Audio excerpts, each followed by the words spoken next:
asalaamaaleykum mbokk yi ginnaaw bu ñu leen nuyoo leen ziar bu baax leen ñaanal jàmm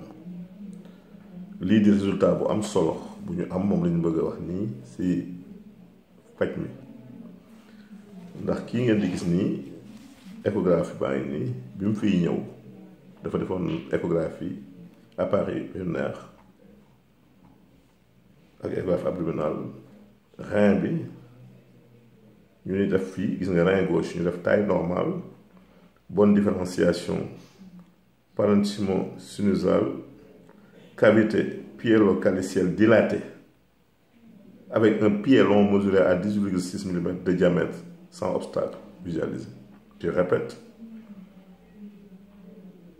cavité pyélocalicielle dilatée. Ces cavités rénales étaient dilatées, rein gauche, avec un pied long mesuré à 18,6 mm de diamètre sans obstacle visualisé. Qui, en conclusion, la dilatation pyélocalicielle modérée gauche, stade 2. Moom la amoon bi ñu ko joxee traitement pendant un mois bañ ko jox traitement ndax du woon saw yi xawoon diggante ma leer leen conclusion bi ngi nii rein de taille normale bien différencié, rein au pluriel des deux reins, absence de signe de pyélonéphrite, prostate de volume normal, échographie de l'appareil urinaire normal. Kon ça veut dire que rein bi commencé woon dilaté wu ça c'est rétabli te kii ñu ngi ko traité ak benn garab bu ñuy expérimenté en ce moment nii